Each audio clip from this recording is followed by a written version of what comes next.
नमस्कार दोस्तों। आज का जो मेरा इंट्रोडक्शन है वो गया वेनेजुएला तेल लेने। उसका क्या होगा वो समझेंगे ट्रम्प भैया। आज हम करेंगे जीडी के प्रैक्टिस सेट का सेट नंबर 1 का सॉल्यूशन। और मेरे भाई आप बस बने रहिएगा और देखिएगा one of the best approaches. पहला क्वेश्चन है कि 5000 और 5500 के बीच वो सबसे बड़ी संख्या कौन सी है जिसे 12, 16 और 24 से भाग देने के बाद शेषफल हमारा 9 बचे। 12, 16, 24 मेरे भाई क्या है, इवन नंबर्स हैं। तो जब हम इनका एलसीएम निकालेंगे तो वो एक इवन नंबर ही होगी। ठीक है ना, एलसीएम एक इवन नंबर होगा। जब हम उसमें 9 जोड़ेंगे मेरे दोस्त, तो ये 9 क्या है, एक 9 जो है ना ये ऑड है। यानी कि जब हम इवन में ऑड जोड़ देंगे तो इस क्वेश्चन का जो आंसर होगा वो एक ऑड नंबर होगा, जो कि सिर्फ ऑप्शन डी है। इसको हमें सॉल्व करना है। अगर हम देखें तो कहीं ना कहीं एम जो है वो एन से कम बार आया है, तो हम एम पर फोकस करेंगे। अगर हम एम कैलकुलेट करें मेरे भाई तो एक एम यहाँ पे है, और ये माइनस का एम इस माइनस से मल्टीप्लाई होकर के प्लस का एम बन जाएगा, यानी कि 2m। और 2m में से मेरे भाई एक एम यहाँ का घटा दें तो हमारा आएगा एम। यानी कि क्वेश्चन का आंसर जो होगा उसमें एक एम रहेगा सिर्फ, और एक एम सिर्फ ऑप्शन सी में है। तो ऐसे भी हम क्वेश्चन अटेम्प्ट कर सकते हैं। एक समकोण त्रिभुज का आधार 60% बढ़ाया जाता है, क्षेत्रफल वहीं रखने के लिए उसकी ऊंचाई कितनी कम की जानी चाहिए। 60% बढ़ा रहे हैं यानी कि 5 से 8 कर रहे हैं मेरे भाई। तो हमें ऊंचाई 8 से 5 करना पड़ेगा ताकि क्षेत्रफल पे कोई असर ना पड़े। कितना कम कर रहे हैं, 3 कितने पे, 8 पे। और 3/8 जो होता है ना, इस फ्रैक्शन का मान होता है 37.5%। ए और बी दोनों 5,000 रुपये प्रति घड़ी की दर से अपनी घड़ियां बेचते हैं। ए 25% का लाभ और बी को 10% की हानि होती है। तो हमसे ए और बी के क्रय मूल्य का रेशियो पूछ रहा है। 25% का लाभ मतलब कि 4 का सामान 5 में, और 10% की हानि मतलब कि 10 का सामान 9 में। मेरे भाई अगर हम देख रहे हैं यहाँ से कि 5,000 यानी कि एसपी दोनों का सेम है, तो सेम बनाने के लिए कहीं ना कहीं हमें इसमें 9 से और इसमें 5 से मल्टीप्लाई करना पड़ेगा। अगर हम ए का सीपी देखें तो 9 चौके 36, और बी का सीपी 50। 36/50 क्या होगा, 18/25 के बराबर में।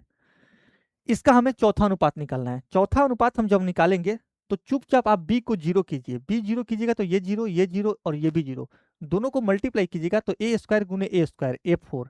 और ए4 को जब मेरे भाई ए4 से आप डिवाइड कीजिएगा तो ये आएगा 1। यानी आंसर वो ऑप्शन होगा जिसमें बी जीरो रखने पर ए का मान 1 है। सिर्फ ऑप्शन ए में मेरे भाई बी अगर जीरो रखिएगा तो एक ए को काट देगा, यानी कि 1 आएगा। बाकी और किसी ऑप्शन में बी जीरो रख करके देखिएगा तो ए बराबर 1 नहीं आएगा। 15 साल में इन्वेस्ट की गई राशि का साधारण ब्याज 3/4 हो जाता है। अगर इन्वेस्ट की गई रकम 20,000 है तो ब्याज का दर क्या है।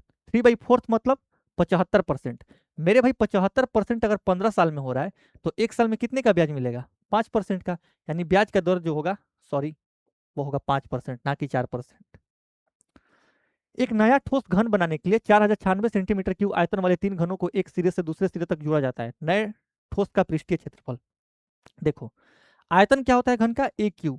ए क्यू अगर मेरे भाई 4096 है तो ए कितना होगा, इसका क्यूब रूट।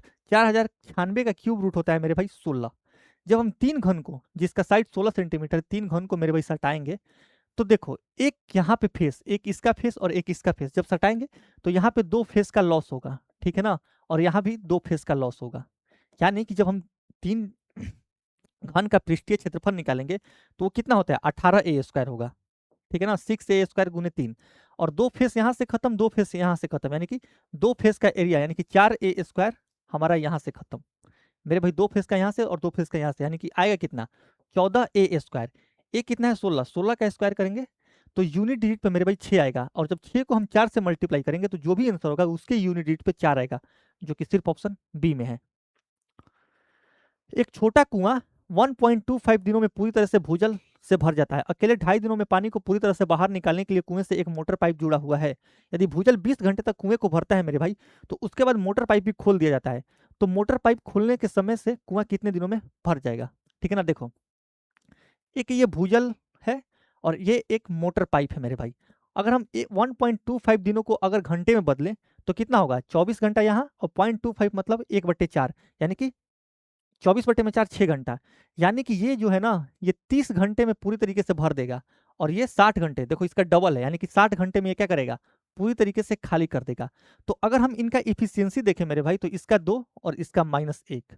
ठीक है, अब देखो, अगर भूजल 30 घंटे में पूरी तरीके से भर दे रहा है दोस्त, और वो 20 घंटे तक चलाया जा रहा है, यानी कि भूजल और अगर 10 घंटा चल देगा तो पूरी तरीके से क्या हो जाएगा, ये कुआं भर जाएगा। लेकिन ऐसा नहीं हो रहा है। जैसे ही 10 घंटे का यहाँ पे काम बच रहा है, इसके साथ ये मोटर पाइप भी ऑन हो जा रहा है। अब मोटर पाइप का इफिशियंसी -1 है, तो जब ये दोनों साथ में चलेंगे तो इसका इफिशियंसी 1 हो जाएगा। और जैसे ही भूजल का इफिशियंसी मेरे भाई 1 होगा, यानी कि इफिशियंसी अगर उसका आधा होगा, तो ये 10 घंटे का काम अब ये डबल टाइम में करेगा, यानी कि 10 घंटे गुने 2, 20 घंटे में मेरे भाई। अगर हम दिन में चेंज करें तो 24 से इसको भाग देंगे, 4 से काटेंगे तो 4 5 20 और 4 6 24, 5/6 दिन। इसको सॉल्व करना है। अब इसको सॉल्व करना है तो आप चुपचाप एक्स को 0 रखिए। जैसे ही आप एक्स को 0 रखिएगा, -1/9 गुने -1, यानी कि 1/9, और नीचे आएगा मेरे भाई 1/15 गुने -1/4, यानी कि -1/60, 60 ऊपर चले जाएगा, यानी ये आएगा मेरे भाई, ये कितना आएगा 60/9 माइनस का। अब आप फिर से गुना कीजिए, यहाँ पे एक्स अगर 0 रख रहे हैं तो यहाँ पे आया 2, ठीक है ना, यहाँ पे मेरे भाई आया 2। और अगर एक्स 0 रख रहे हैं तो 25 गुने -1/15, 25 बटे में अगर हम 15 करें तो कितना होगा, 5×25, और 15 का 3 ऊपर जाएगा, वो भी माइनस का। जब हम इसको सॉल्व करेंगे तो ये 60 है, ठीक है ना मेरे भाई, ये 60 है। अगर हम इसको काटेंगे तो 15 चौके 60 और 15 तियाँ 45, माइनस माइनस मिलके प्लस हो जाएगा, 3 इसको काट देगा, यानी कि 4 दूनी 8 इसका आंसर आएगा। एक्स 0 कीजिएगा तो जल्दी आंसर आएगा। 12.75% किसके बराबर है मेरे भाई, 12.75 क्या है, 7 5 12 2 14 1 15, 3 का एक मल्टीपल है, यानी कि आंसर वो ऑप्शन होगा जिसका न्यूमरेटर 3 का एक मल्टीपल हो, सिर्फ ऑप्शन सी है। एन बराबर इतना दिया है, तो एन को 102 से विभाजित करने पर शेषफल हमसे पूछ रहा है क्या होगा। देखो यहाँ पे पावर में हर जगह ऑड है, तो इस टाइप के क्वेश्चन का एक फैक्टर होता है इन संख्याओं का सम। अगर हम 24 15 26 और 27 जोड़ दें तो 24 और 15 24 और 25 मेरे भाई 49, और 26 और 27 53, 53 और 49 अगर आप जोड़िएगा तो कितना होगा 102, यानी कि इसका एक फैक्टर 102 होगा। और जब इस संख्या को इसके फैक्टर से ही आप डिवाइड कीजिएगा तो रिमाइंडर 0 आएगा, ऑप्शन सी। एक विद्यालय में कुल 560 विद्यार्थी हैं। विद्यालय में लड़के और लड़कियों का अनुपात 13:15। यदि विद्यालय में 40 और लड़कों का दाखिला हो जाता है तो लड़के और लड़कियों का अनुपात हमसे पूछ रहा है। देखो 560 अगर हम यहां से देखें मेरे भाई तो 13 + 15 28, यानी कि 560 का जो वैल्यू है वो कितना है 28 यूनिट, ठीक है ना। तो अगर हम यहां से देखें मेरे दोस्त, तो अगर आप इसमें 1/20 से मल्टीप्लाई कर दीजिएगा तो 28 आ जाएगा। 40 और लड़का डालिएगा दोस्त, अगर आप 40 और लड़का डालिएगा तो इसमें भी आपको 1/20 से मल्टीप्लाई करना पड़ेगा, यानी ये काट कर लाएगा यहाँ पे 2 यूनिट। 2 यूनिट और अगर लड़के आएंगे तो 13 यूनिट पहले से थे, 13 यूनिट और 2 यूनिट 15 यूनिट, और 15 यूनिट लड़कियां पहले से थी, तो ये 1:1 हो जाएगा, ऑप्शन ए। एम और एन एक गोलाकार ट्रैक पर चलते हुए सुबह 7 बजे एक ही बिंदु से विपरीत दिशाओं में चलना शुरू करते हैं। एम और एन की चलने की गति 4 चक्कर प्रति घंटा और 3 चक्कर प्रति घंटा है। वे एक ही दिन 8:30 बजे से पहले कितनी बार एक दूसरे से मिलेंगे। 8:30 बजे से पहले, यानी कि 7 बजे से चल रहे हैं तो 8:30 बजे तक 1.5 घंटे वो चल रहे हैं, ठीक है ना। 4 चक्कर प्रति घंटा और 3 चक्कर प्रति घंटा, यानी कि 1 घंटे में मेरे भाई ये 7 बार एक दूसरे से मिलेंगे। तो अगर हम 1.5 घंटे में देखें तो 7 का 1.5 गुना 10.5 बार मिलेंगे, लेकिन हम इंटीजर वाला वैल्यू ही लेंगे, यानी कि 10 बार बोल सकते हैं कि वो मिलेंगे। फातिमा और अहमद की उम्र का अनुपात 3:8 है। उनकी अभी की उम्र का योग 44 साल है, तो उनका अंतर। इस क्वेश्चन का आंसर आप देना हमारे कमेंट बॉक्स में, ये होमवर्क है। दो इनलेट पाइपों में से एक की दक्षता दूसरी की तुलना में दुगनी है। हमारे पास दो इनलेट पाइप है, पहला और दूसरा। इसका अगर दक्षता 1 है तो इसका 2, यानी कि इफिशियंसी। आगे बोल रहा है कि दोनों एक निकास पाइप के साथ कार्य करते हुए जो एक टंकी को 8 घंटे में स्वयं खाली कर सकता है, खाली टंकी को 8 घंटे में भर सकते हैं, ठीक है ना। एक इनके साथ निकास पाइप लगा हुआ है जो 8 घंटे में पूरी तरीके से टंकी से बाहर पानी निकाल देगा। अगर तीनों पाइपों को मेरे भाई 8 घंटे एक साथ चलाया जाए तो 2 1 3 के इफिशियंसी से इनलेट पाइप कितने 8 घंटे में कितना भरेंगे, 8 गुने 3 यानी कि 24 यूनिट भर देंगे।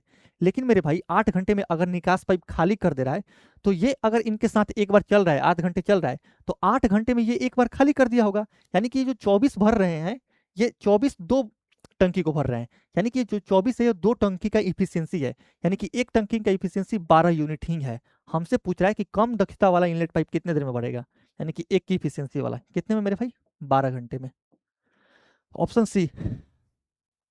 एक्स भूतल पर एक लिफ्ट पर चढ़ता है जो 30 मंजिल प्रति मिनट की गति से ऊपर जाती है, और वाई उसी समय 50वीं मंजिल पर एक अन्य लिफ्ट पर चढ़ती है जो 45 मीटर प्रति मिनट की गति से नीचे आती है। उनके रास्ते किस मंजिल पर मिलेंगे। यहाँ पे टाइम फिक्स है, यानी कि स्पीड जो होगा वो डिस्टेंस के डायरेक्टली प्रोपोर्शनल।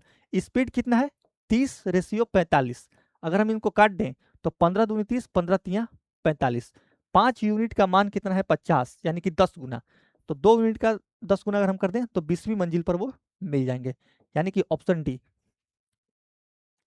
एक बर्तन में 80 लीटर घोल है जिसमें से 20% नमक है।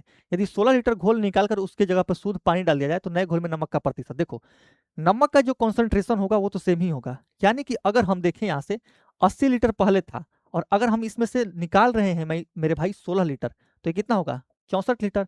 अगर हम काटें इसको 16 से, 16 पाँच 80, 16 चौके 64, अगर 5 में मेरे भाई 20% नमक है, यानी कि 4 गुना, तो 4 में 4 का 4 गुना 16% नमक होगा। ऑप्शन ए बी सी का औसत जो है ना वो 35 है। ए बी और सी का औसत मेरे भाई 35 है, और ए सी और डी का औसत जो है वो 40 है। अगर डी 25 है मेरे भाई, अगर डी 25 है तो हमसे पूछ रहा है बी का मान। अब यहाँ पे देखना, अगर हम यहाँ देखें तो ए सी इसमें भी है और ए सी इसमें भी है। अगर हम बी को हटा करके डी को रख रहे हैं तो औसत मेरे भाई 5 बढ़ जा रहा है, ठीक है ना। बी को हटा करके यहाँ पे अगर हम डी को ला रहे हैं तो औसत 5 बढ़ जा रहा है, यानी हम बोल सकते हैं कि जब डी माइनस बी हम करेंगे ना तो 5 गुने 3 15 होना चाहिए, क्योंकि 3 में 5 का डेविएशन हो रहा है। अगर मेरे भाई डी 25 है तो यहाँ पे 15 लाने के लिए हमें बी को कितना लेना पड़ेगा 10, यानी कि बी जो होगा वो 10 होगा। एक समद्विबाहु समकोण त्रिभुज का क्षेत्रफल जिसका परिमाप 16 सेंटीमीटर है क्या होगा, ठीक है ना। देखो, हाइपोटेन्यूज का मेरे भाई समद्विबाहु समकोण त्रिभुज में √2 + 1 टाइम होता है क्या, परिमीटर, यानी कि जो है 16। तो अगर यहाँ से हम हाइपोटेन्यूज निकाले तो वो कितना होगा 16 √2 - 1। मेरे भाई हमें निकालना है एरिया। एरिया कितना होता है समद्विबाहु समकोण त्रिभुज का, अगर हम एरिया देखें ना तो वो होता है हाइपोटेन्यूज का स्क्वायर बटे में 4, यानी कि एच का स्क्वायर 16 का स्क्वायर इस टू √2 - 1 का स्क्वायर बटे में मेरे भाई 4। अगर हम इसको काटे तो 16 का स्क्वायर 256, 256 को अगर हम 4 से काटे तो 64 आएगा, ठीक है ना, यानी कि 64 वाला हमारा आंसर होगा। ये कट जाएगा, ये कट जाएगा। 3 - √3, अरे मेरे भाई √2 - 1 को जब आप खोलोगे तो 3 - 2 √2 बनेगा, ठीक है ना कि यहाँ पे 3 √3 बनेगा। पी और क्यू, ये जो क्वेश्चन है इस बार के मेंस का क्वेश्चन है, जो अभी 2 दिन पहले जो जिसका आंसर किया है उसका क्वेश्चन है। इस क्वेश्चन का सॉल्यूशन देखना। पी और क्यू एक काम को 20 दिन और 30 दिनों में कर सकते हैं, 6 दिनों तक एक साथ काम करते हैं और फिर क्यू की जगह आर ले लेता है। अगर बाकी काम पी और आर 8 दिनों में पूरा कर सकते हैं तो आर अकेले 60% जो काम है वो कितने दिनों में पूरा करेगा। देखो, पी मेरे भाई यहाँ पे 6 दिन काम कर रहा है क्यू के साथ, और आर के साथ 8 दिन काम कर रहा है, यानी पी है ना जो वो टोटल 14 दिन काम कर रहा है, और पूरा वो काम खत्म कर रहा है 20 दिनों में। 14/20 कितना होता है 1/20 5%, 14/20 70% काम कर दिया। बचा हमारा क्यू। अगर हम क्यू देखें तो क्यू सिर्फ पी के साथ 6 दिन ही काम कर रहा है, यानी कि अगर पूरा काम 30 दिनों में क्यू कर रहा है तो 6 दिनों में 1/5 करेगा। 1/5 मतलब 20%, दोनों मिलकर के 70 + 20 90% काम कर दिए। बचा 10% काम जो कि आर कर रहा है, कितने दिन में मेरे भाई 8 दिनों में। तो अगर 10% काम आर 8 दिनों में कर रहा है तो हमसे पूछ रहा है कि 60% काम कितने दिनों में करेगा। 10 का ये 6 गुना है तो ये 8 का 6 गुना, यानी कि कितना होगा 48 दिन। Option C. देखो, इस मॉक का जो प्रिंटेबल फॉर्म होगा वो भी हम डाल देंगे अपने टेलीग्राम के चैनल पे, लिंक आपको डिस्क्रिप्शन में मिल जाएगा, और क्लास नोट भी आपको यहीं मिलेगा। मिलते हैं हम नेक्स्ट वीडियो में, थैंक यू। कमेंट्स में अपना स्कोर बता देना कि आपका इस मॉक में कितना स्कोर है। Thank you.